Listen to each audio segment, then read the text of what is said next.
ଛଳନା ଥିଲା ସବୁ ବଦଳି ଯାଇଛ ତମେ ଗୋଟେ ତୁ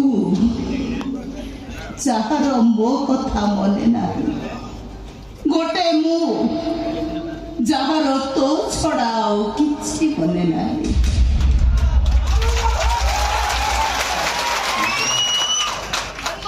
ଚାଲିଯାଅ ତମେ ଏଠୁ। ତମେ ଏଠି ରହିଲେ ମୋ ଛାତି ଭିତରଟା ରୁନ୍ଧି ହେଇଯାଉଛି, ମୁଁ ଅଣନିଶ୍ୱାସୀ ହେଇଯାଉଛି। ଆଉ ଗୋଟାଏ ମୁହୂର୍ତ୍ତ ଏଠି ରହିଲେ ସେ ବିନୋଦ ବାହାରିଲା ଗୋଟେ ଶବ ପାଲଟି ଯିବ ଶବ। ଚାଲିଯାଅ ତମେ ଏଠୁ, ଚାଲିଯାଅ ତମେ ଏଠୁ। ମୁଁ ପୁଣି ଥରେ କହୁଛି, ମୁଁ ସେମିତି କିଛି କରିନି ଯୋଉଥିପାଇଁ ତମ ସ୍ତ୍ରୀ ହବା ପାଇଁ ମୁଁ ଅଯୋଗ୍ୟ। ମୁଁ ନଷ୍ଟ ଚରିତ୍ର ନୁହେଁ ବିନୋଦ, ମୁଁ କଳଙ୍କିନୀ ନୁହେଁ। ଦେଖ ବିନୋଦ, ଆଜି ତମେ ମତେ ଘୃଣା କରୁଛ, ହେଲେ ଦିନ ଆସିବ ତମେ ମତେ ଏତେ ଭଲ ପାଇବ ଯେ ଏତେ ଭଲ ଏ ସୃଷ୍ଟିରେ କେହି କାହାକୁ ପାଇନଥିବେ। ହେଲେ ସେତେବେଳେ ତମ ନିରୁ ତମ ପାଖରେ ନଥିବ, ତମ ଠାରୁ ସେ ଅନେକ ଦୂରକୁ ଚାଲି ଯାଇଥିବ। ଚାଲିଯାଅ ତମେ।